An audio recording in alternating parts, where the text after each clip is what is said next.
Mas ele tem 2 textos de memória, ele encheu um. Pois bem, vamos continuar então, irmãos. Página 26, a origem do homem. São 125, né? A origem do homem. Então, como eu disse, Deus disse, façamos o homem à nossa imagem e semelhança. E no número 1, eu coloquei a imagem de Deus do homem. E essa é uma questão, como interpretar a imagem de Deus do homem. Então, eu considero a imagem de Deus do homem que se manifesta em 3 coisas. Coloquei número 1, número 2 e número 3. Número 1, a tríplice formação do homem. Colocar uma imagem é o quê? Se você fizer uma imagem de uma pessoa, alguém que não conhece a pessoa vai conseguir identificar algo daquela pessoa nessa imagem. Então, a primeira coisa que Deus colocou algo no homem que faz quem olha para o homem entender algo sobre Deus. Então, número 1, eu botei a tríplice formação do homem. O homem é espiritual e corpo. Então, quando você vê que o homem é espiritual e corpo, e ele é uma pessoa, você entende que Deus é Pai, Filho e Espírito Santo, e ele é um Deus. Ok? Então, por isso eu identifico a primeira questão da imagem de Deus no homem, o que Deus colocou no homem, para nós compreendermos algo sobre ele, é a tríplice formação. O homem é espiritual e corpo, e é uma pessoa. Deus é Pai, Filho e Espírito Santo, e é um Deus. Número 2, santidade. É o caráter reto no qual o homem foi criado. Ou seja, o homem foi criado santo. Significa, para vocês vejam como é importante o significado da palavra. Se eu perguntar a você se você é santo, e eu te pergunto, você vai dizer que sim, e eu te pergunto, qual o significado da palavra santo? Separar. A palavra santo significa separado. Para você ter ideia, a palavra santo, sabia que ela é um sinônimo de morte? A palavra morte também significa separado. Existe um texto da Bíblia, vou fazer outro exercício com vocês. Eu vou ler um texto aqui da Bíblia e vou...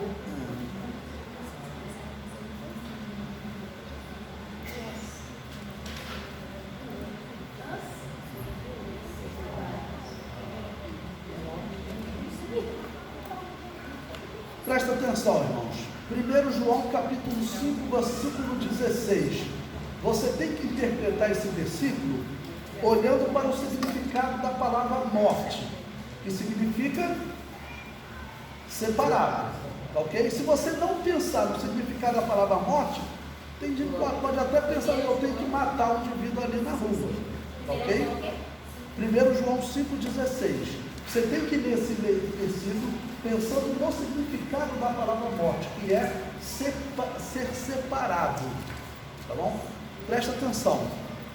Se alguém vir seu irmão cometer pecado que não é para a morte, orará, e Deus dará vida àquele que não pecarem para a morte. Há pecado para a morte, e por isso digo que não orem. O que significa a palavra morte aqui? Não está falando de morte física. Porque de morte física vamos considerar todos os pecados levaram a humanidade à morte física, né? Foi o que Deus ensinou. Você tem que ler esse versículo pensando na palavra morte como separação. Existe pecado que o teu pastor vai ter que falar o seguinte: eu vou ter que te separar do corpo de Cristo, porque senão você vai contaminar o corpo de Cristo. Então não está falando de tirar a vida das pessoas. Aqui é morte como separação, ok? Depois que a pessoa, vamos dizer, se recuperou, ele é novamente inserido no corpo de Cristo. Então morte aqui é como separação. Santidade é um sinônimo de morte, de separação, ok? Mas quando alguém chega para a igreja, você automaticamente fala para ele que ele agora é santo, que ele deve buscar santidade. Você está falando de que tipo de separação? Você está falando de separação do pecado, do mal, e se aproximar de Deus. Lembre-se, a palavra santo significa separado do mal e próximo de Deus. A palavra morte significa separado. É o que? Por exemplo, a morte física é a separação do corpo e da alma. Aqui João está falando de uma outra separação, de uma morte espiritual. O indivíduo pecou, ele morreu espiritualmente, ele está separado de Deus. E a Bíblia fala também na morte eterna, que é a eterna separação entre Deus e os homens. Ok? Se quiser fazer alguma pergunta?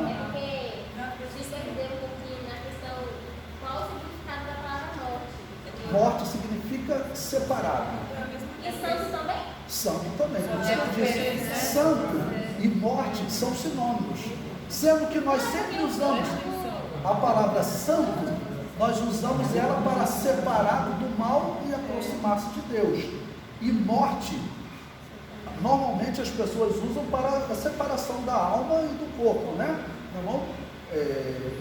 Mas a palavra morte, João aqui, usa ela no sentido simbólico, tá ok? Separado do corpo de Cristo. Alguém que pecou, ele tem que ser separado do corpo de Cristo. Não está falando de morte física, está falando de morte no sentido simbólico. Alguém que pecou, ele é disciplinado. Quando ele é disciplinado, ele foi separado do corpo de Cristo. Aí por isso, se alguém ler esse texto de forma literal, vai causar um problema, né? Se alguém vir seu irmão cometer pecado que não é para a morte, então tem pecado que o indivíduo cometeu, a gente mata ele, pastor? Não. É morte no sentido simbólico, morte com separação, ok?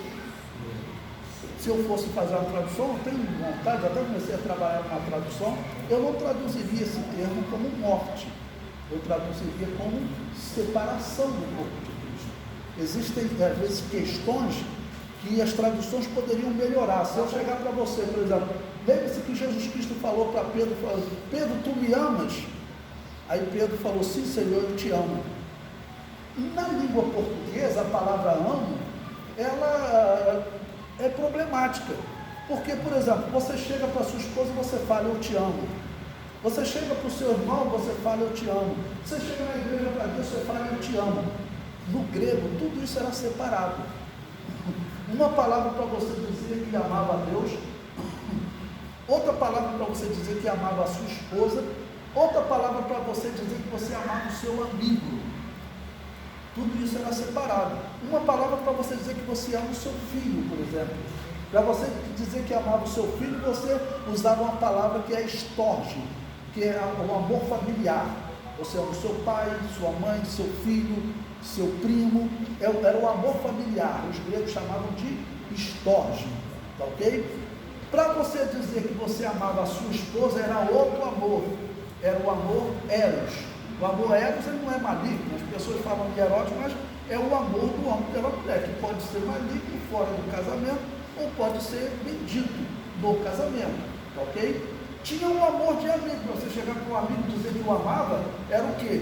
Era filos, de onde vem o termo filosofia, amigo do saber, tá ok? E tinha também o amor divino. Então, por exemplo, quando o apóstolo Paulo disse que o amor é eterno, qual amor o apóstolo Paulo estava falando? Claro que não é do homem pela mulher, ele está falando do amor ágape, que era o amor divino, o amor de Deus pelo homem, o amor do homem por Deus. Esse só o cristão tem. Agora eu pergunto a vocês, quando Jesus chegou para Pedro e perguntou, tu me amas? Qual amor que vocês acham que Jesus perguntou a Pedro? Lembre-se que Pedro tinha negado Jesus.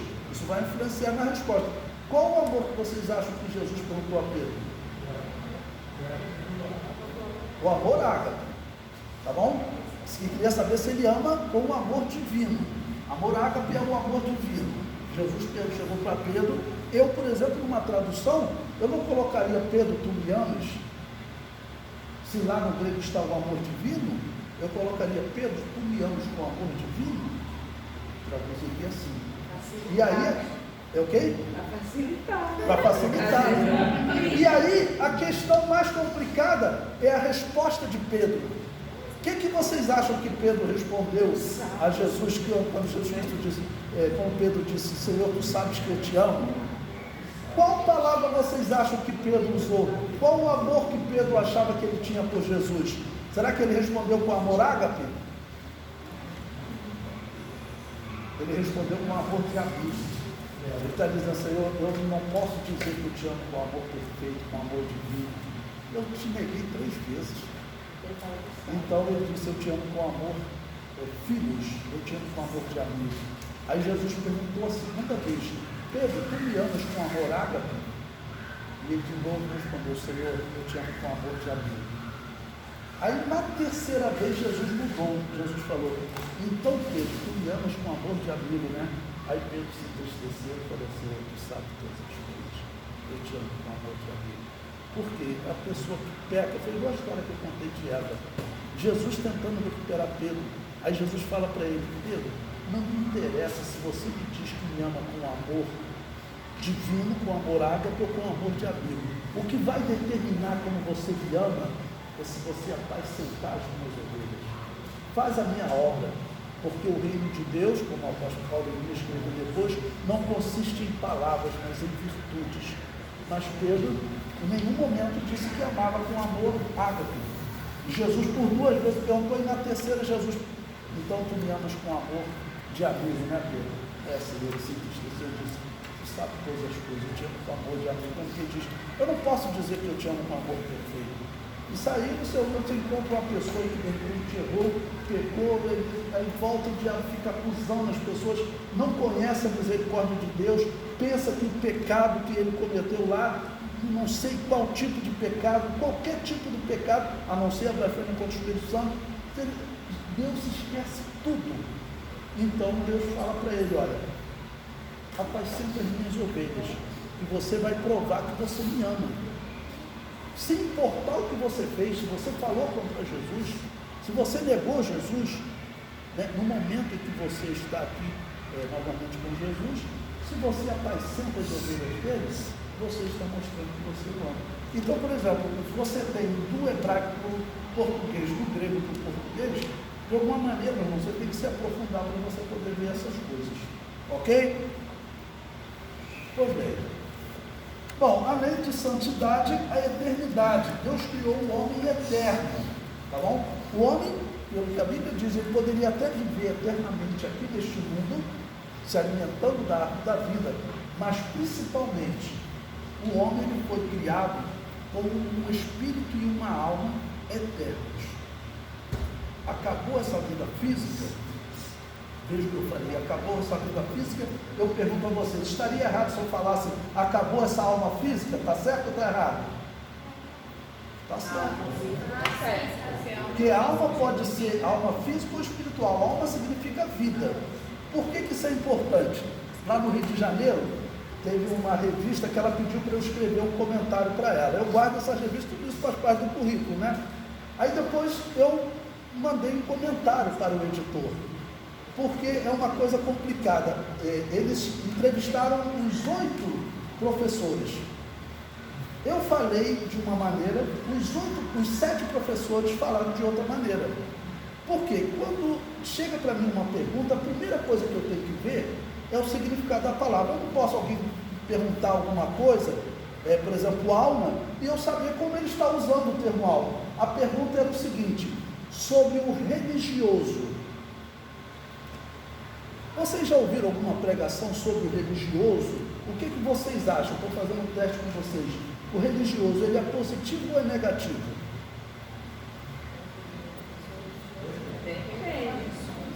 Então, olha só, a irmã falou aqui que o religioso ele é apegado às tradições, né? Então, popularmente, o termo religioso se tornou isso.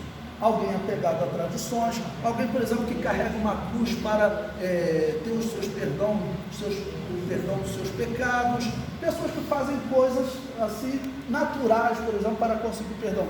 Só que, na verdade, religioso não é isso. E aí, como a revista me pediu, a primeira coisa que eu vou no significado da palavra. O que significa religioso? Vem do latim, religare, né? Religião, vem religare, significa religar. Religião significa religar, no caso você está falando de religar a Deus, mas a palavra religião significa isso, religar. E o religioso? É aquele que busca a religação com Deus. Entenderam? Primeira coisa, o significado da palavra.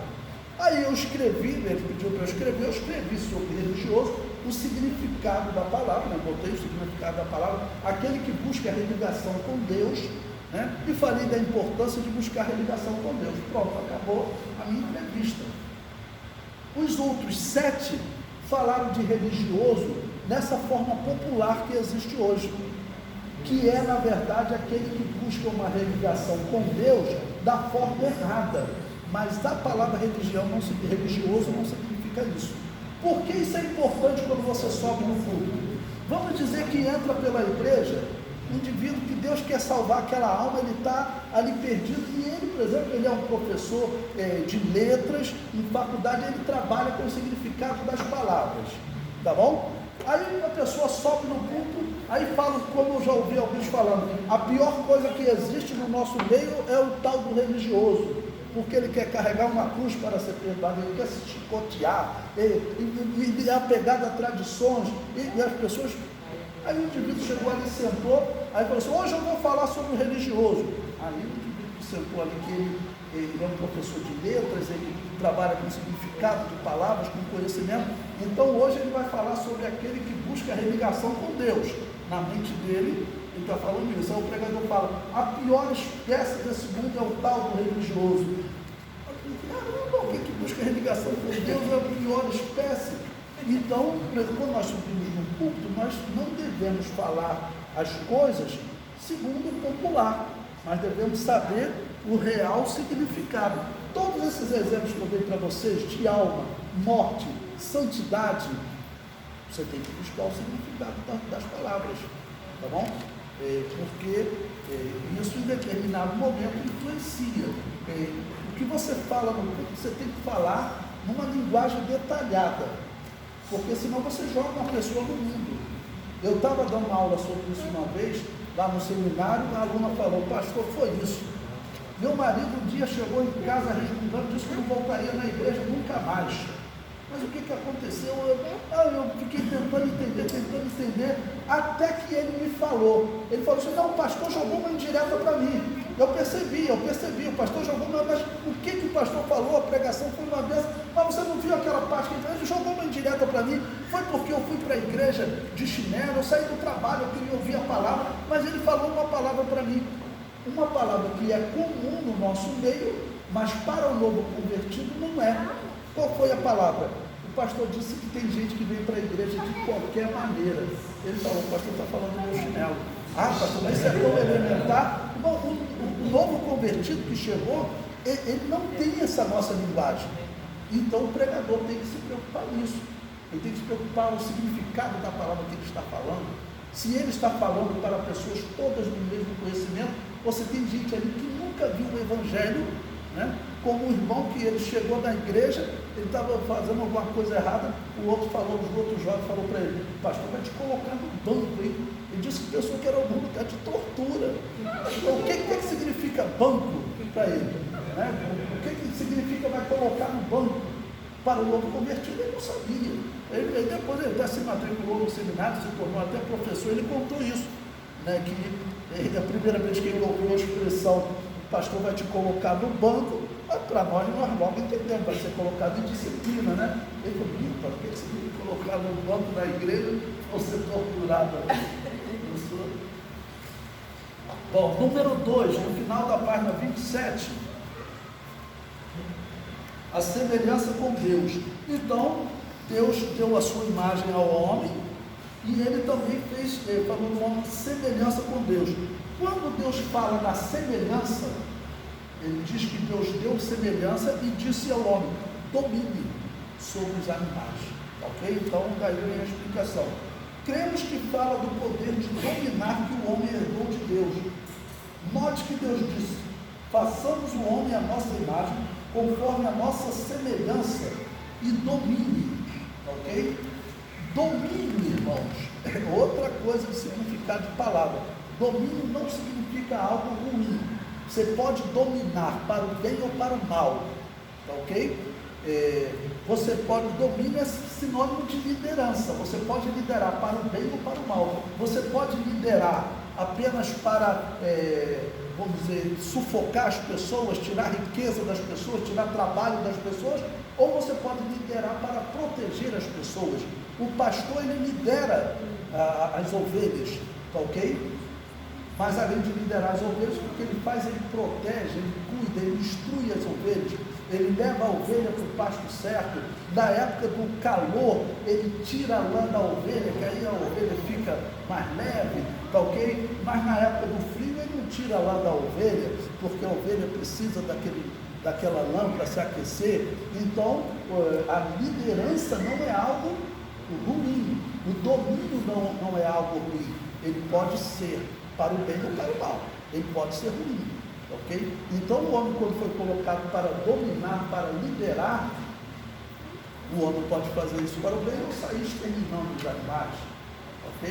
Ele pode cuidar das plantas, tá certo? Ou sair destruindo tudo, ok? Então, domínio significa liderança, e claro, é a liderança correta, né? Página 28, a alma do homem. Bom, aqui eu vou explicar para vocês 4 teorias sobre a origem da alma, tá bom? Eu vou explicar para vocês e depois vocês leiam, apenas olhem para mim. Por exemplo, quando uma mulher engravida, o que ocorre, o que nós acreditamos que ocorre nela? Em algum momento, o esperma fecunda o óvulo e começa uma vida física, tá bom? Vai formando uma vida física. Nós não sabemos em que momento Deus visita o ventre da mulher e coloca ali uma alma e um espírito. Por quê? A igreja, ela acredita, que vocês vão ler depois, na teoria chamada criacionismo. Deus cria almas, ok? A todo momento que uma mulher está grávida. Nós não sabemos se isso ocorre no momento da fecundação, se é 1 mês, 2 meses, 3 meses de vida. O nosso Congresso Nacional, que claro, entende dada de teologia, existe um projeto lá, que eles estão defendendo que antes dos 3 meses, o feto não tem alma espiritual. Então eles estão querendo dizer que antes dos 3 meses não é crime fazer um aborto, né? Vocês sabem que o aborto está popular no Brasil, até porque um dos candidatos à presidência acabou de dizer que vai facilitar o aborto. Vocês sabiam que o número de mortos por coronavírus no mundo, no ano de 2020, foram cerca de 2, 3 milhões. Vocês sabem qual é o número de abortos que está lá no site da ONU, né, da área de saúde oficial no mundo? São 2 milhões, né, de mortos por Covid. Depois você multiplica por 10, os abortos são 20 milhões. Como? No período de 1 ano? Período de 1 ano. Pode pegar no site da ONU. O número de abortos é muito maior do que os mortos por coronavírus, e o mundo, o que ele faz? Ele fica espantado com o coronavírus, mas incentiva o aborto, né? A Dilma, né, que gostava de ser chamada de presidenta, ela comparou o aborto à extração de um dente, ou seja, porque não tratam como uma vida, nós tratamos como uma vida espiritual. Em algum momento, Deus visita o ventre da mulher e coloca ali um espírito e uma alma, porque nós acreditamos que o espírito e a alma, eles não são doados pelos pais.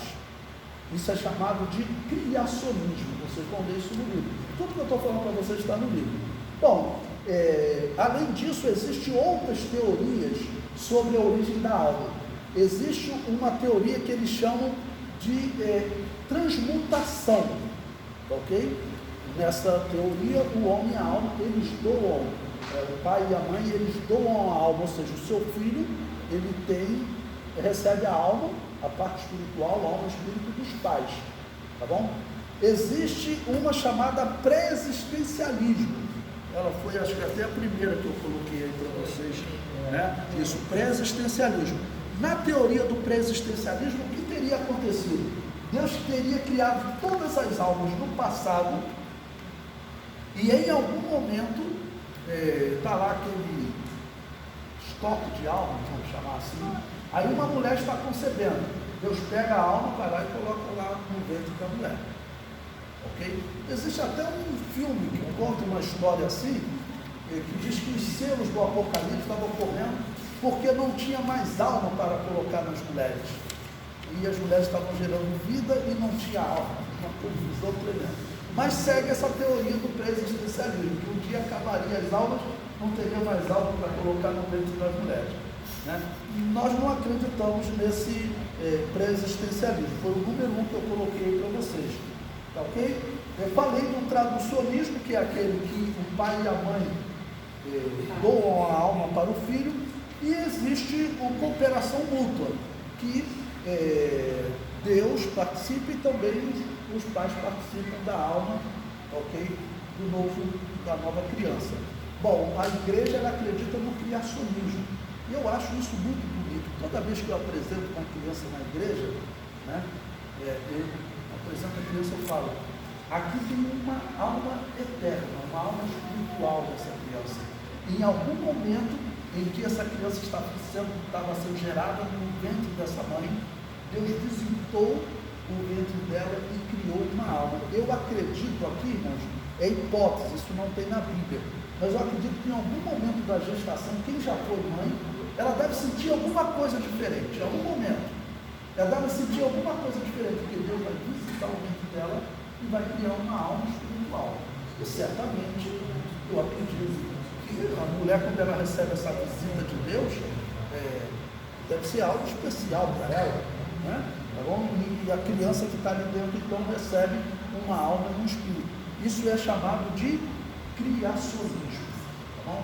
Até hoje, né, Jesus Cristo disse que o Pai trabalha e eu também.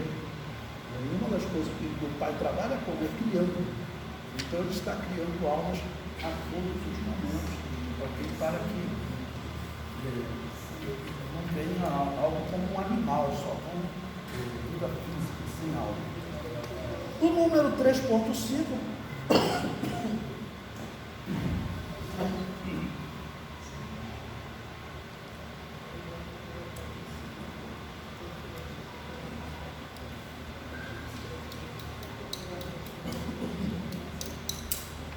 desculpa, a garganta seca. Por isso que eu não quis lanchar com vocês, porque se lancha seca mais rápido, então eu fico bebendo muita água. E eu tenho a garganta muito frágil. Alguns perguntam assim, pastor, por que você não dá uns gritos durante a pregação? Eu falei, não, isso é o princípio, porque se eu gritar eu fico sem voz. Minha garganta é muito frágil. E também eu acredito que a pregação tem que ser uma explicação, né? Pois bem, número 3.5, o que é alma? Bom, eu coloquei aqui uma definição, até baseado naquele texto que eu falei com vocês, de Gálatas capítulo 5, versículo 17. Quando ele diz que a carne cobiça contra o espírito, e como eu disse para vocês, é o espírito do homem, né? Tem que ser. A minha carne cobiça contra o meu espírito, e o meu espírito cobiça contra a minha carne, para que não façais o que quereis. Então, o que o apóstolo Paulo está dizendo? Que eu tenho um espírito, uma alma e um corpo, uma carne. A carne, ela quer fazer coisas naturais, às vezes nem sempre coisas erradas, né? Então, às vezes, a carne, ela quer ir para um sítio, descansar, ter ali uma lagoa, ali no rio, ou então numa praia, fazer coisas naturais, comer bem. A carne, ela quer fazer coisas naturais, às vezes ela quer fazer coisas pervertidas, né? Tá bom? E já o Espírito, lembre-se que o apóstolo Paulo disse que o Espírito de Deus, ele comunica com o meu Espírito, que eu sou filho de Deus. E já o Espírito, ele quer fazer com que a alma decida por entrar em contato com Deus. E a carne está falando, não, vamos sair para fazer alguma coisa natural. Então a carne cobiça contra o Espírito e o Espírito contra a carne. E quem é o centro das decisões? Nós acreditamos que a alma ela é o centro das decisões. Ela que decide de usar o Espírito para entrar em contato com Deus ou usar a carne para entrar em contato com o mundo. Às vezes em coisas naturais, às vezes em coisas pervertidas, né? Então, como que eu defini algo? Está aí, olha. A alma é a exploradora do mundo espiritual através do Espírito e a exploradora do mundo material através do corpo. Ok? E botei, olha, a palavra alma aparece nas Escrituras com vários sentidos, como sangue, como pessoas, como coração, como fôlego de vida. E claro, o principal para nós é como fôlego de vida. Deus criou o homem a partir do barro, ok? E formou a parte física do homem. E depois Deus criou o espírito e a alma, tá bom? E o homem foi feito alma vivente. Então agora o homem é espírito, a alma é corpo. Pois bem, número 4, o espírito.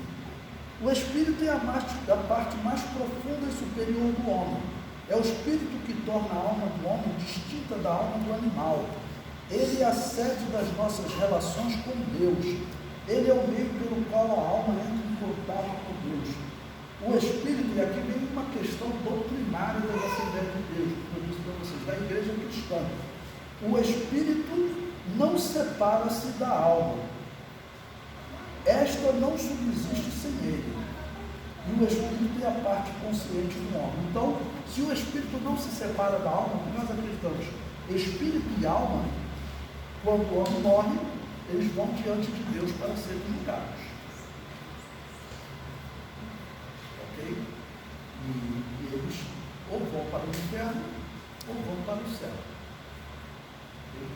O espírito do homem ele foi contaminado também. Por isso o apóstolo Paulo disse para nós buscarmos a santidade em todo o nosso espírito, alma e corpo.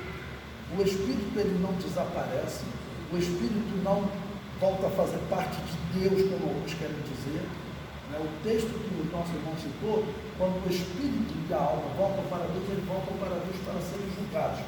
Por que nós cristãos, quando chegamos num velório, nós não fazemos nenhuma oração por aquela alma? Não fazemos, por exemplo, como os católicos, como é que eles usam a expressão, consagrar a alma, não? Como é que é? Não, antes da missa 7 dias, na hora mesmo, eu esqueci a questão. Como? Não é extrema-unção, não. Eles usam uma outra expressão, para a alma do homem. Quando nós chegamos em um sepultamento, a alma já foi julgada. Na hora que o homem morreu, a alma já foi julgada.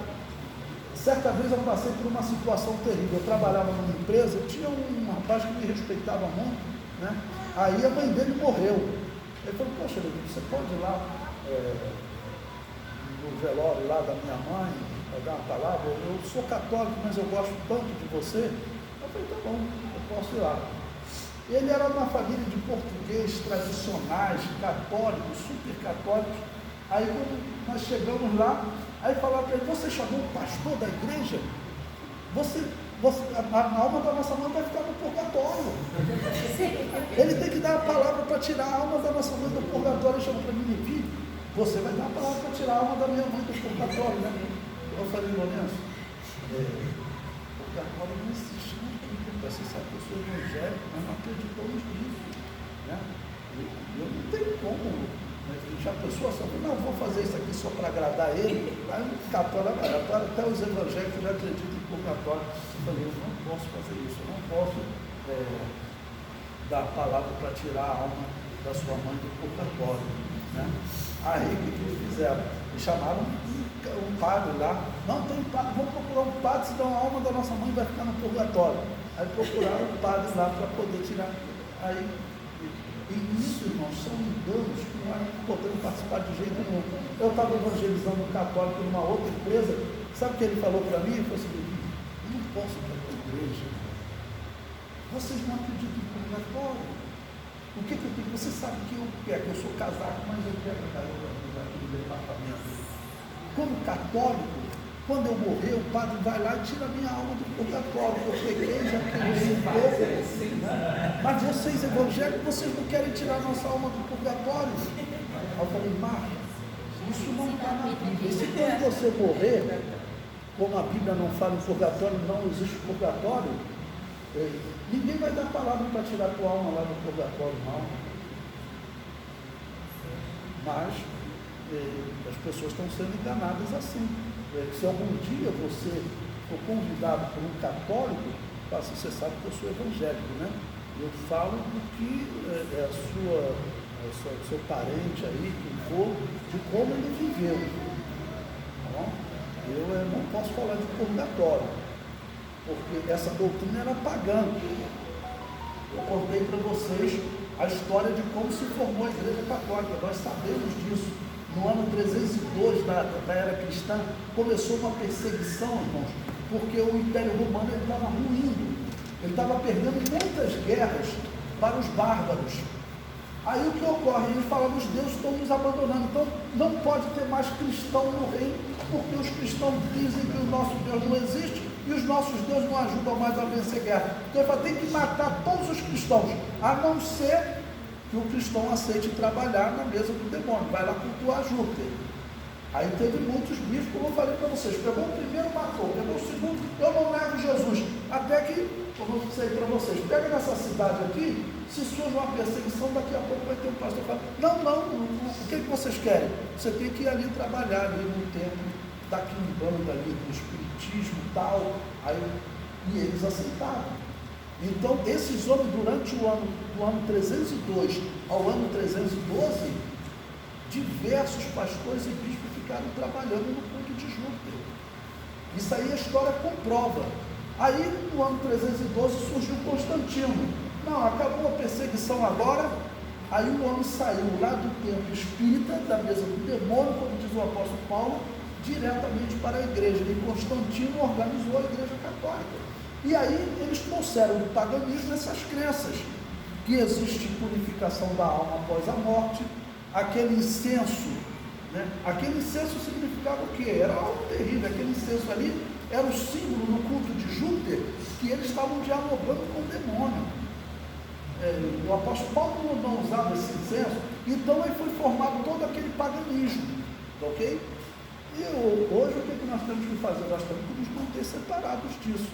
Mas acredite, infelizmente, eu fui criado na igreja ouvindo isso, que a igreja iria se perverter e que teria a união das religiões dirigida pela igreja católica, que está acontecendo. Isso nós temos que repetir, falar, porque, se vocês quiserem anotar, em 2017, 4 religiões ou 4 denominações assinaram um documento com a igreja católica, chamando ela de mãe, ou seja, chamando a Babilônia Apocalipse de mãe e assinando um retorno à igreja católica. Foram a igreja luterana, metodista, anglicana e presbiterianas. Elas assinaram um documento com a igreja católica. Irmãos, você pesquisa na internet o seguinte, acordo entre as igrejas protestantes e a igreja católica, ocorrendo em 2017. Um acordo entre as igrejas protestantes e a igreja católica. A Assembleia de Deus não é a igreja protestante, ela não faz parte. As igrejas protestantes, elas batizam crianças, e eles matavam as pessoas que não aceitavam o batismo infantil, o batismo de criança. Então, eu acredito que Jesus voltará bem antes. Mas, irmãos, se nós ficarmos aqui 10 anos na Terra, 20 anos, 30 anos, corre risco de nós vermos aí as Assembleias de Deus ligadas a esses grupos. Por quê? Como vocês devem ter visto na internet, teve um pastor lá no Rio de Janeiro, que ele foi lá em Roma chamar o Papa de sua santidade, não era nem para ir lá. O povo de Deus não pode estar ligado, porque é muito paganismo. Bom, eles trouxeram o paganismo todo para a igreja, e hoje eles dão imagem de escultura, tudo isso daí eram religiões pagãs. Mas as pessoas lá no Rio de Janeiro está comum, todas essas pessoas se encontram, fazem trabalho juntos. Então nós não discriminamos ninguém, respeitamos a todos, mas o respeito também exige determinadas separações. Fala, irmão. Sobre a questão da alma, lá em Lucas, nós falamos uma parábola de Jesus, falando sobre a morte do Lázaro e onde morreu, já foi julgado. Lá, aquela instrutora também, estava dizendo que o rico já tinha sido julgado para ir para o inferno. Com certeza. A história do rico e Lázaro não é uma parábola. Algumas Bíblias antigas colocavam um título, Parábola do Rico e Lázaro. Aquela é uma história. A parábola, ela é uma obra de ficção, uma ilustração. É um filho que Jesus não fala o nome dele, não fala o nome do pai, ele foi para uma terra distante, não fala o nome da terra. Uma parábola não tem nomes próprios. Isso é importante, porque se você for conversar com o adventista do sétimo dia, ele não acredita que a alma está consciente após a morte. Então ele diz que aquilo ali é uma parábola, é uma ilustração. Em nenhum momento está escrito que Jesus propôs-lhes uma parábola, como por exemplo a história do filho pródigo. Aquela é uma parábola, você não tem nenhum nome próprio, você não sabe o nome da terra, você não sabe o nome do pai, o nome do filho, aquela é uma parábola. Bom, a história do rico e Lázaro, o que aconteceu? O rico morreu, a Bíblia diz que no momento que ele morreu, segue-se o juízo. O juízo vai dizer se ele vai para um local de descanso ou se ele vai para um local de sofrimento. Então ele já tinha sofrido o juízo. O mesmo caso de Lázaro e Abraão que estavam lá. Tá bom? Eles já tinham sofrido o juízo. É por isso que o Evangelho, ele chega no sepultamento, ele fala palavras sobre salvação, sobre vida eterna. Jesus está voltando. Você fazer um sepultamento de um salvo é uma tranquilidade, mas eu já fiz sepultamento de pai de irmão e o pai não era crente. É claro, no sepultamento você não vai dizer essa alma está no inferno, você não vai dizer isso, mas você tem que tomar cuidado com as palavras, mas você deve falar sobre vida eterna, sobre responsabilidade, ok? Porque o cristão não vai nessa hora se corromper e falar uma palavra de purificação da alma. Encomendar, lembrei a palavra. Ele chegou para mim, Levi, você vai encomendar a alma da minha mãe para ela sair do purgatório, né? Eu falei, não posso encomendar a alma de ninguém. Falar na cidade com o sepultamento de uma lei que a família todo testemunho de Jeová. Jesus do céu. Como eu disse,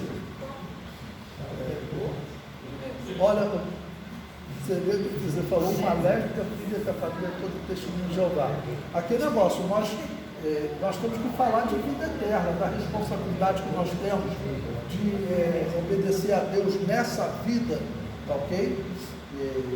Agora, mas infelizmente, se a pessoa morreu sem Jesus, ela está no inferno.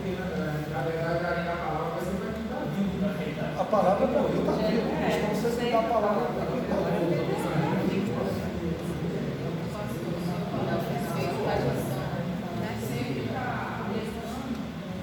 Já tive a oportunidade também de dar uma palavra no velório e a pessoa pediu para me dar, porque eu acredito que os outros irmãos que eram evangélicos, que estavam lá, tinha até mais tempo de crente do que eu, não tiveram coragem de dar a palavra, porque acreditava que aquele homem tinha morrido salvo assim. A gente não tem como dizer se sim ou não.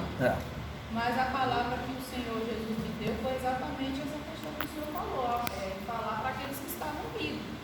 E eu disse, olha, o nosso irmão não está aqui mais conosco. O corpo físico dele está aqui, mas a alma dele não está. Então, essa palavra é para nós que estamos aqui em alerta. Aí foi o que o Senhor colocou, né? Deus colocou, me deu a oportunidade de dizer que Jesus, cada um de nós vai prestar conta diante de Deus a nossa alma, o nosso espírito. Então, que nós tínhamos a oportunidade, se o nosso irmão confessou a Jesus, amém, como foi o que eles falaram para mim, durante o hotel. Mas que nós que estávamos vivos, tínhamos a oportunidade de entregar a vida para Jesus. Porque a gente vê, teve um rapaz que morreu há pouco distante, pessoas que são evangélicas colocando, vai em paz, meu irmão, que Jesus te põe num bom lugar. Isso não é determinante para nós. Isso é inacreditável. Isso que a irmã está falando, eu vi um pastor da Assembleia de Deus conversando com o povo. Você foi um orgulho para nós. Isso não existe.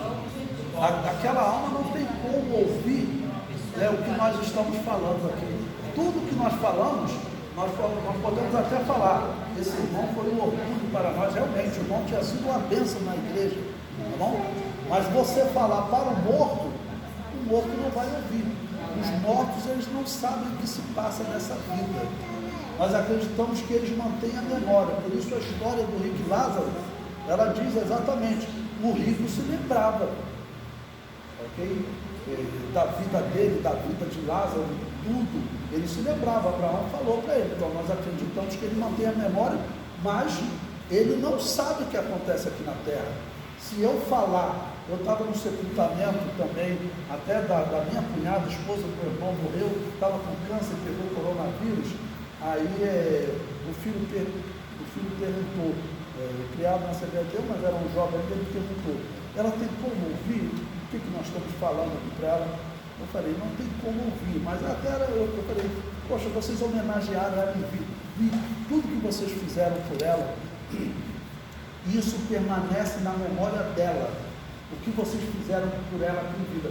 Mas o que nós falarmos aqui é apenas para a nossa meditação sobre a vida eterna, porque nós temos que pensar nisso. Nós estamos aqui e amanhã nós podemos estar na eternidade, daqui a pouco nós podemos estar na eternidade. Nós temos que pensar nisso, que a nossa vida, ela é muito frágil, e nós temos toda uma eternidade pela frente, e uma eternidade que nós não temos como dimensionar qual será a nossa alegria. Nós estamos aqui estudando a palavra de Deus, nós não sentimos um pouquinho de alegria, mas irmãos, a Bíblia diz que nós seremos tirados desse mundo, que vai chegar um período chamado de grande tribulação, e depois nós voltamos com Jesus para implantar um reino de 1000 anos aqui na terra. E a igreja vai estar aqui com Jesus nessa terra, ensinando a verdade, inibindo o erro, a mentira, o roubo. Satanás vai estar, já vai ser um momento maravilhoso. Hoje eu estou dando aula aqui com vocês com dor na coluna, talvez vocês tenham algum problema, estão pensando, você não vai ter mais nenhum problema para pensar, nenhuma dívida para pagar, nada. E depois você vai ter a vida eterna pela frente, só de alegria, ok? É isso que nós temos que pensar. Então, nós acreditamos na palavra de Deus e nós decidimos por isso. Eu abro mão dos prazeres da carne, dos prazeres dessa vida, por uma vida eterna com Deus, né? Porque infelizmente nós herdamos o mal de Adão, nós herdamos o pecado de Adão, e esse pecado ele nos atrai para o caminho errado, okay? Isso tem que ser pregado a todo momento, porque você pode decidir onde uma alma vai passar a eternidade, no céu ou no inferno, em questão de segundos. Lá no Rio de Janeiro, o Rio de Janeiro é cercado de morros, né? E no morro a polícia está até proibida de subir. Irmãos que têm, por exemplo, moram no morro, eles falam que chega assim, das 6 horas a polícia está proibida de fugir, o tráfico abre. Então, a expressão que nós usou, Levi, parece que sai gente do ralo, se forma uma fila imensa para comprar drogas, aparece todo mundo com armas, vira outro local. Aí um dia um irmão estava indo para a escola dominical, Deus falou forte com ele, fala de Jesus para esse jovem. Ele olhou, era um jovem violento, ligado ao tráfico, meu Deus, o que eu faço, o que eu faço? Aí eu falo outro dia. Ele foi para a escola dominical, quando voltou, o jovem estava morto. Se Deus falou com ele, aquela palavra provavelmente faria com que aquele jovem fizesse o seguinte: eu vou largar isso tudo aqui. Porque Deus, que é presciente, né? Ele não falaria, daria ordem para o irmão falar, só para aquele jovem ter mais uma razão para ser julgado e condenado ao inferno, né? Deus, irmãos, a Bíblia diz que ele não confiou aos anjos a pregação da palavra de Deus. Se o arcanjo Miguel pudesse, está escrito que ele deseja bem atentar para a pregação da palavra, mas Deus confiou a nós. Então você está no ônibus, você dá uma palavra para uma pessoa no trabalho, aquela palavra pode mudar o rumo da vida da pessoa, se ela vai passar a eternidade no céu ou no inferno. Isso é muito sério. E existem igrejas que não estão nem mais aí para isso. Existem igrejas que virou um clube social, literalmente isso. Não tem cristianismo, não quer nem falar de inferno. Não, a gente não fala de inferno, mas as pessoas estão morrendo, estão indo para o inferno. A Bíblia fala de inferno, por que eu não vou falar de inferno? A palavra que nós estamos pregando aqui, a doutrina correta, pode determinar que ele vá passar a eternidade no céu. A doutrina pervertida, herética, vai determinar que ele passe a eternidade no inferno. Irmãos, as pessoas que morrem no mundo hoje, enganadas pelo catolicismo, é muito maior do que o número das pessoas que estão na verdadeira doutrina. As pessoas que estão em igrejas aí, como eu falei para vocês, igrejas controladas pelo satanismo, nós temos que abrir os olhos para isso. Mas igrejas muito estranhas que não querem pregar a Bíblia. que é um clube social só, onde os jovens se encontram e ali cantam alguns louvores. Cantar louvor não determina que a pessoa salve. Eles cantam com uma alegria tão grande. No catolicismo eles inventaram até pentecostalismo lá. Até pentecostalismo tem no catolicismo. Você acha que o Espírito de Deus está agindo lá no meio dos idólatras? É claro que não. E quem é que pode mudar essa história? Somos nós. Pois bem, vamos dar uma passada aqui. Página 30, o homem criado e o homem formado. Bom, o que eu explico nessa parte para vocês, ok? Vocês vão ler com calma. Nessa parte eu explico para vocês o seguinte: tem alguns que defendem, tá bom? Que o homem, ele teria sido criado só espírito, no capítulo 1, e no capítulo 2, Deus formou o homem do pó da terra, ou seja, Deus deu um corpo ao homem. Eu explico aqui que isso não tem como ser verdade. Eu boto aí diversos itens. Eu digo, lá no capítulo 1, quando Deus criou o homem, o que Deus falou para o homem? Crescer e multiplicar. Um espírito cresce e multiplica, ou seja, gera filhos? É claro que não. Então está errado essa doutrina. O homem do capítulo 1, é claro, é o mesmo homem do capítulo 2. Só que no capítulo 1 ele é mais resumido, né? Criou Deus o homem, a sua imagem, a imagem de Deus criou macho, fêmea, os criou, com capacidade de se reproduzir. Agora, no capítulo 2,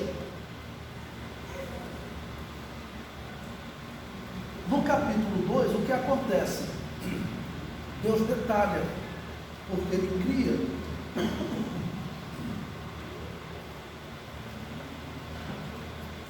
Ele detalha que ele cria o homem do pó da terra. Ok? Ele detalha que ele, além de criar o homem, ele dá ordem para o homem governar o jardim, dar nome aos animais. Mas não tem essa de Deus criar o espírito e depois criar o corpo. O capítulo 1 já fala da criação do espírito, da alma e do corpo. E o capítulo 2 detalha como foi. Tá bom? Página 31, a criação da mulher. Essa é uma parte bem bonita. Vou pedir a irmã aqui para ler, por causa da minha carregada. Leia bem alto, porque toda irmã deve ler esse texto. Pode ler. Leia muito. O inspirado comentarista define assim a criação da mulher. Deus não formou a mulher de uma parte óssea da cabeça do homem, para que ela não ultrapassasse. Também não a formou de uma parte óssea do pé do homem, para que ela não fosse por ele pisada. Mas ele a formou de uma parte óssea do lado do homem, a costela, para lhe ser companheira, de sobre o seu braço, para ser por ele amparada, e perto do coração, para ser por ele amada.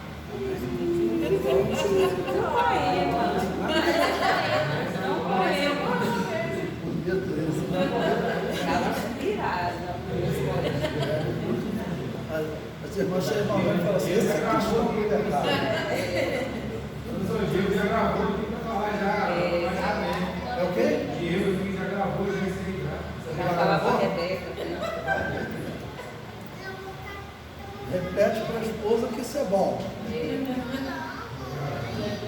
Você pode até usar para tentar convencer a sua namorada a se casar com você. Né? Olha, o que eu acredito é como disse o inspirado dele no dia que começa a falar para ela, aumenta a possibilidade de conseguir convencê-la ao casamento. Né? Número 8, frutificar e multiplicar. Então Deus deu ordem também para que eles crescessem e multiplicassem e enchessem a terra. Então essa ordem, nós acreditamos que está claro até os dias de hoje, significa que Deus realmente criou o homem para gerar nova vida. Essa, irmãos, é uma maravilha o que Deus fez para o homem. Os anjos, eles não têm isso, ok? Os anjos, eles não têm a capacidade de gerar uma nova vida. Esse é um grande milagre, uma grande bênção, porque Uma das coisas lindas, quem tem um filho, sabe, uma das coisas mais lindas, talvez a coisa mais linda que possa acontecer com o ser humano é o nascimento da criança. Por exemplo, a irmã ali está com uma criança com bola, seu filho. Aquela irmã ali, em algum momento, Deus visitou o ventre dela e estava sendo gerada ali só a parte física. Porque é isso que a ciência explica, né? Que o óvulo é fecundado pelo esperma e aí começa a formar um corpo. Estava formando só a parte física. Em algum momento que nós não sabemos quando, Deus foi lá e colocou um espírito e uma alma. Número 9, o alimento do homem. Essa parte é interessante. Quando você lê Gênesis 1, 29, Deus disse que o homem deveria comer só vegetais. Você sabia que o homem, a princípio, ele não comia carne? Alguém sabe me dizer a partir de quando que o homem vai comer carne? Só depois do dilúvio, que Deus vai permitir que o homem coma carne. Pode ler aí Gênesis 1, 29, por favor? Quem pode ler?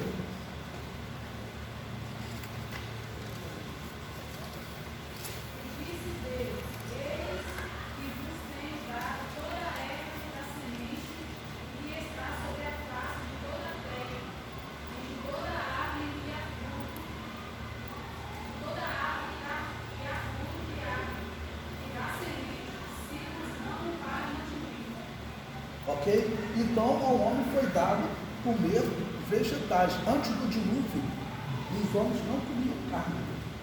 Ok? Os homens só comiam vegetais, inclusive os animais.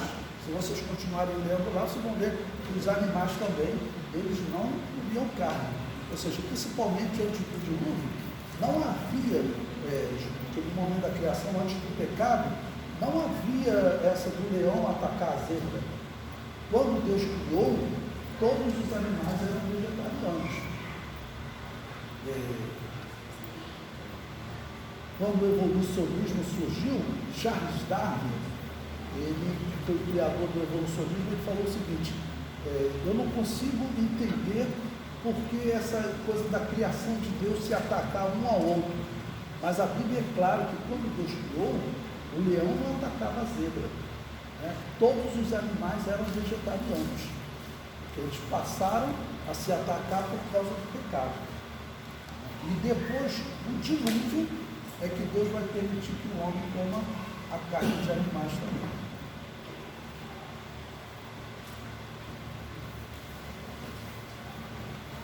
Item 10, a aprovação divina. Quando a Bíblia diz, e viu Deus tudo quanto tinha feito, e eis que era muito bom, é para o homem entender que hoje a criação geme por causa do seu pecado. Veja o contraste do olhar divino antes da queda e depois da queda. Gênesis 1:31 diz que Deus viu a terra e eis que tudo era muito bom. Gênesis 6:12 diz que Deus olhou a terra e eis que todos haviam corrompido o seu caminho. A religião da Babilônia, criada por Nimrod, que está na Igreja Católica hoje, que está nas igrejas reformadas, ela, como que Nimrod criou a sua religião? A história diz que Nimrod, ele culpou a Deus pelo dilúvio. A Bíblia é clara em dizer que o dilúvio veio por causa do pecado dos homens. E Nimrod, ele se apresentou dizendo que Deus errou quando ele enviou um dilúvio. E é claro que Deus não erra. Ou seja, ele colocou Deus no banco dos réus. Até hoje existem doutrinas na Igreja Católica e nas igrejas reformadas que querem colocar Deus no banco dos réus. Eu estava citando para o nosso irmão aqui um exemplo, por exemplo, da queda das Torres Gêmeas. Todos ouviram falar, né? Perguntaram a uma cristã, a filha do Billy Graham, perguntaram a ela, se Deus é bom, por que Deus permite isso? Aí a moça falou, olha, Deus está tentando proteger os americanos. Essa é a palavra de um cristão, né? Ela disse, Deus está tentando proteger os americanos. Ela começou a mostrar a história dos Estados Unidos, como eles proibiram que fosse lida a Bíblia nas escolas, porque na história dos Estados Unidos era lida a Bíblia, proibiram a leitura da Bíblia, eram feitas orações, proibiram as orações, E ela disse, os americanos estão pedindo que Deus se afaste deles. Então Deus não tem como proteger os americanos desses malditos terroristas. Vocês estão pedindo para Deus se afastar de vocês. Deus quer salvar os americanos. Deus quer estar perto de vocês. Mas se vocês dizem para Deus estar longe, essa é a palavra de um cristão. Porque ela coloca uma responsabilidade do homem. Você tem que abandonar o pecado e confessar Jesus Cristo para você ser salvo. Aí chamaram um pagão, chamado John Piper. Se quiser anotar esse nome, é um homem para vocês não ouvirem nem pregação dele. Aí perguntaram a ele, se Deus é bom, por que Deus permite essas torres gêmeas?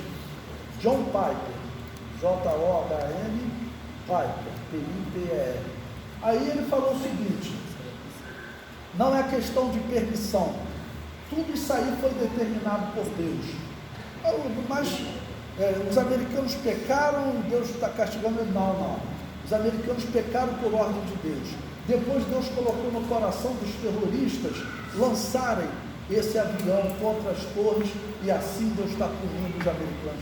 Essa é a palavra maligna. Jogando o povo contra Deus. Como? Jogando o povo contra Deus. Colocando o povo contra Deus, porque o homem fala, a responsabilidade é de Deus. Quer dizer, a questão não é se eu mudo ou não de vida, tudo está ordenado por Deus.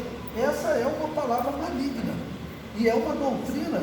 Acredite, essa doutrina, eu tive dando aula lá em Pernambuco e lá tem um seminário das Assembleias de Deus chamado Seminário do Nordeste.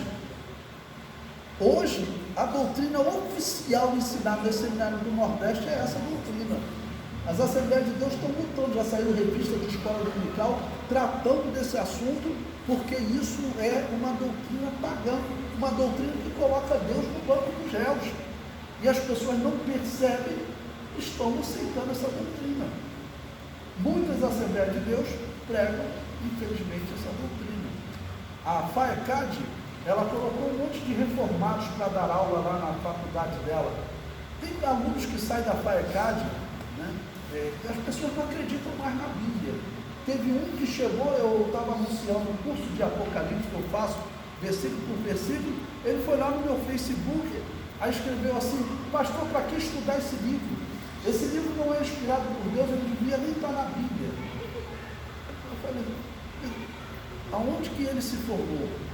Na FAECAD, nas Assembleias de Deus. Ou seja, quando saíram obreiros, você não pode contar com esses obreiros no culto. Se eu vejo um obreiro pregando isso, essa doutrina, coloca Deus como responsável pelo pecado do mundo. Eu não conto com esse obreiro, mas de jeito nenhum. Isso é uma semente maligna. Essa é a religião da Babilônia. Quem pegou essa religião e botou no chamado cristianismo como religião foi um teólogo católico chamado Agostinho de Hipona. Aí você pergunta assim, pastor, o que mais que esse homem ensinava? Era coisa boa? Vocês já ouviram falar em teoria da guerra justa ou teoria da guerra santa? Esse homem, ele defendeu, isso está nos textos católicos, que a Igreja Católica podia matar para implantar o reino de Deus. Você acha que esse homem é um cristão? Quando a Igreja Católica organizou as cruzadas, vocês têm história, tem filme, livros, que conta como a Igreja Católica, acredite, matou o católico, porque os católicos do Oriente, que estavam na cidade de Constantinopla, quando eles invadiram, eles mataram os judeus que estavam na região de Canaã, eles mataram islâmicos, árabes que estavam vivendo naquela região, e até outros cristãos que não aceitavam o batismo infantil. Por que eles mataram aquilo? Tudo baseado em Agostinho de Hipona. Agostinho de Hipona, ele é o idealizador dessa heresia, e aí ele segue e acredita, eles chamam de Santo Agostinho de Hipona, pagão. A Bíblia o chama, eu até digo que a Bíblia, ela se dirige a esse indivíduo na história, porque vocês sabem que as 7 cartas, as 7 igrejas do Apocalipse, elas descrevem a história da igreja, desde a sua fundação na igreja de Éfeso, depois uma segunda igreja de Esmirna, que é uma igreja perseguida, depois surge a igreja de Pérgamo, uma igreja corrompida pelo império, e nessa igreja Jesus Cristo diz que tinha lá um falso profeta, diz que tinha lá um falso profeta semelhante a Balaão, pode procurar lá. Porque Balaão, vocês conhecem o falso profeta do Antigo Testamento, ele falava coisas bonitas, ele falou sobre Jesus como uma estrela, tinha um sermão todo, mas a Bíblia diz que ele ensinava Balaque a lançar tropeços diante dos filhos de Deus.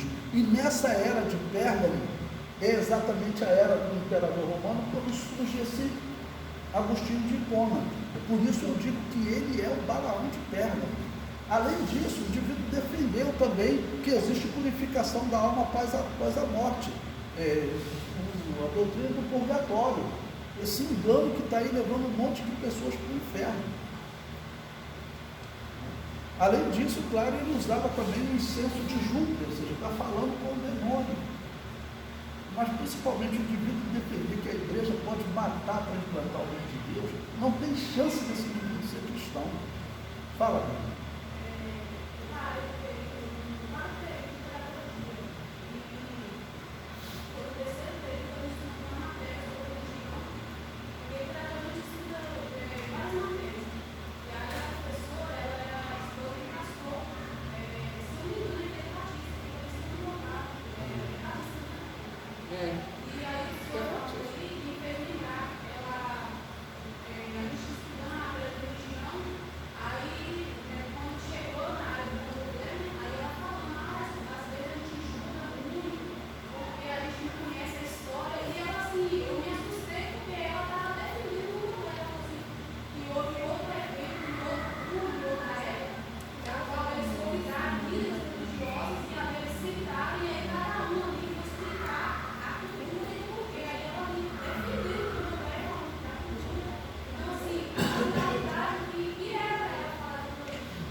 Por que muitas pessoas fazem isso?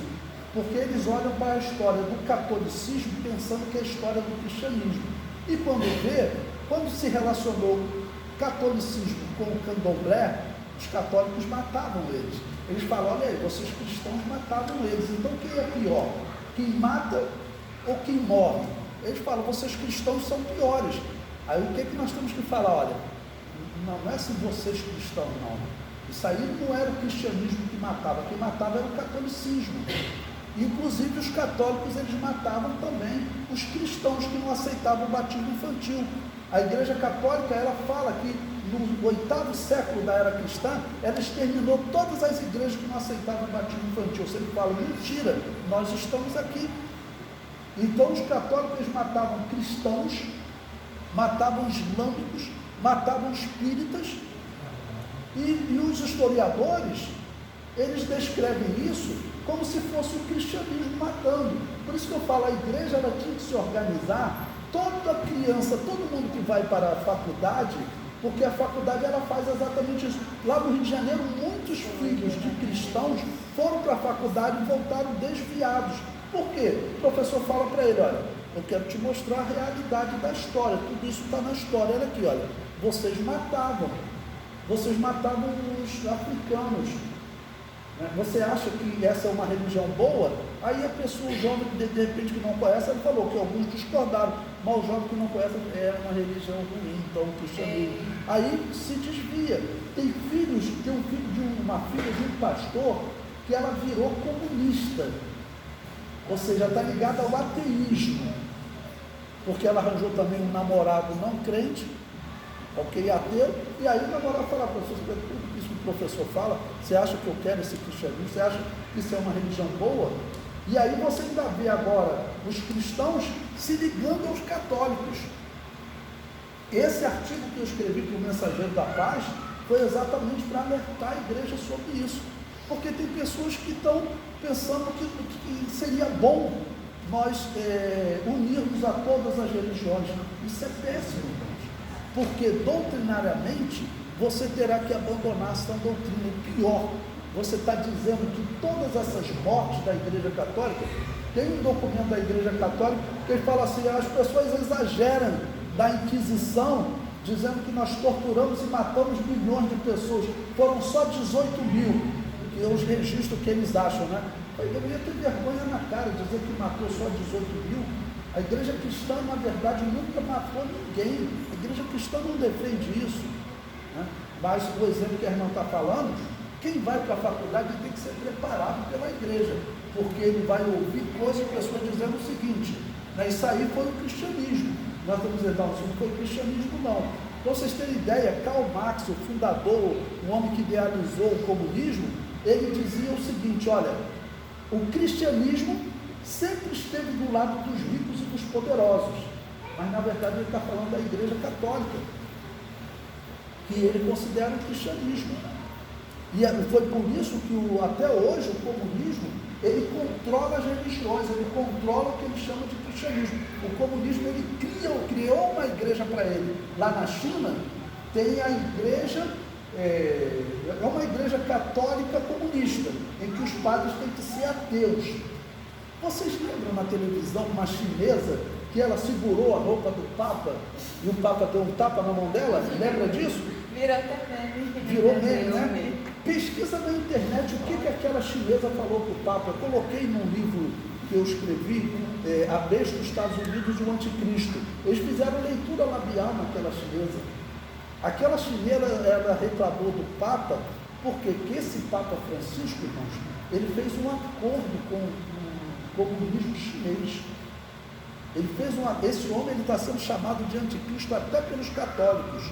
Ele fez um acordo com o comunismo chinês, reconhecendo como católica aquela igreja ateia, uma igreja que não crê em Deus.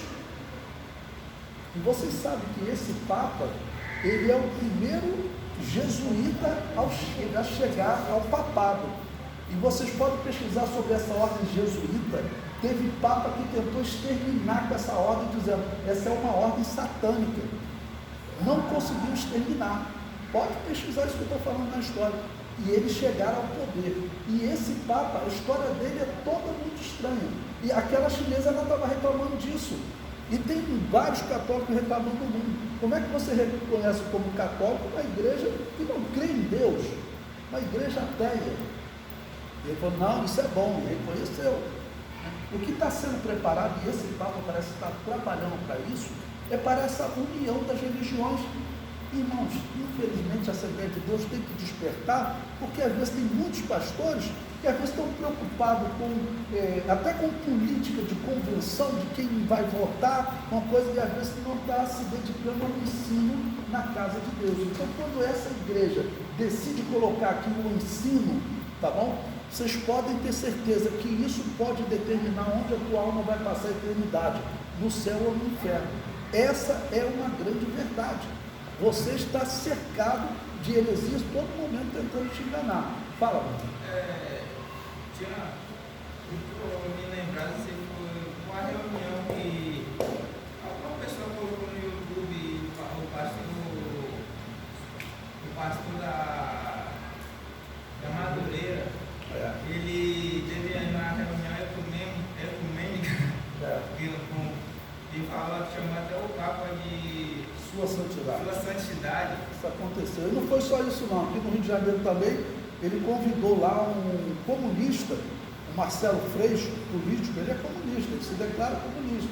Ou seja, ele declara que não acredita em Deus, e o comunismo, essencialmente, ele quer destruir o cristianismo. Essa é a política dele. Karl Marx dizia, o cristianismo tem que ser controlado, porque ele sempre esteve do lado dos ricos, dos poderosos, então ele tem que ser controlado pelo comunismo. Ele quer acabar, ele chama a religião de ópio do povo.